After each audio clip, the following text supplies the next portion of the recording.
Labās zāles. Senos laikos dzīvoja tāds kungs. Viņš bija ļoti bagāts, neko nestrādāja un bija tā sabarojies, ka no resnuma vai puša plīsa. Nekādas zāles viņam nepalīdzēja. Kaut gan kungs bija ļoti skops, tomēr beidzot viņš izsludināja, ka došot sieku zāli tam, kas varēs viņu izārstēt. Labi, paiet diena pēc dienas, bet ārsti nerodas. Te kādu dienu pie kunga atnāk kāds nabadzīgs vīrs vārdā Jānis un saka, šis kungs gan izārstēts, bet par to, lai dodot 3 siegas zelta un savu meitu par sievu.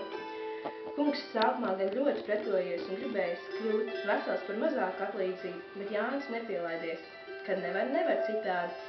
Kungs apsolījis nabaga Jānim, ja šo izārstēšot 3 siegas zelta un savu meitu par sievu.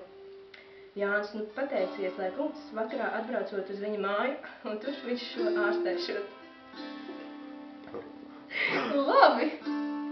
Vēl nav vakars, kad kungs ar esno vēderu ierodas Jāņa sētā. Jānis pilīgi saņem kungu, sēdina pie galda un cienā ar visu, kas jau nu ir, bet ēdienā Jānis bija iemaisījis miega zāles. Līdz ko kungs paēdis, tā tūlīt taisās gulēt. Jānis parāda savu lāviņu un kungs aizmiega. Jānis uz šim klāt, novelk labās drēbes, nomauc zābakus, apauj vīzes un apģērb vecās drēbes. Jāņa tēvs bija slogļu dedzinātājs un darbs tecinātājs. Jānis paņem kungu, aiznes uz darbas cepli un noliek tur, lai guļ. Rītā mazā gaismiņā Jānis pārģērbis par staltu kungu un ceļ resno kungu augšā, lai ejot strādāt, diezgan jau esot gulējis. Tā jau mājas skumos nenopelnīšot. Kungs gan iepleš acis un nezina, ko teikt, bet Jānis uzvelk šim ar pātaļu. Nu, kungs ceļas gan. Cita darba kungam nedod, liek kurināt cepli, un kungs sākumā nesaprot, ko viss tas nozīmē. Vecas saplēstas drēbes, vīzes kājā un cepļu kurināšana. Beigās viņš nodomājis, ka nokļūs ellē, ka vakar nomirst un tagad atrodas velnu valstībā. Tā pagāja diena pēc dienas. Kungs dienā redzējis tikai stalto kungu, kuru viņš noturēja par velnu. Resnā kunga barība nu bija maize un ūdens, bet darbs cepļu kurināšana. Strādājot pagāja gads, no kunga resnā vēdera vairs nebija ne zīmes. Viņš bija tapis tik lokans un vingrs, ka nepazīt. Kādu vakaru Jānis kungam atkal ēdienā iemaisīja miega zāles, un kungs aizmita tik cieši, ka nekā nemanīja.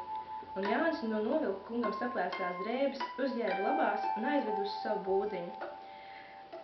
Istabu Jānis sakārtoja tādu pašu, kā tai vakarā, kad kungu aizveda uz darbas cepli. Rītā kungs vēl nebija pamodies, kad Jānis sāka to modināt. Celies, nu jau būs atpūties, esi nogulējis labu laiku.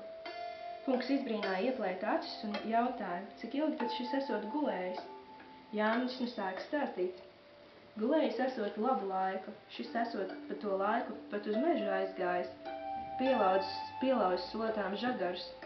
Kungs gan ilgi negribēja tam ticēt, bet, redzot, ka viss tāpat kā apgulies, noticējis arī.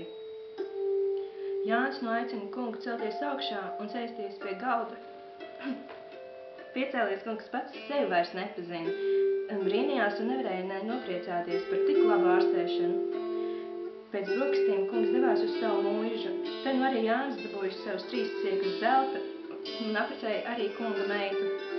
Vēlāk gan Jānis kungam izstāstīja par ārstēšanu visu patiesību. Kungs pēc tam nodzīvoja vēl ilgu mūžu, bet nu viņš labi zināja, cik grūti strādāt un pelnīt maizi.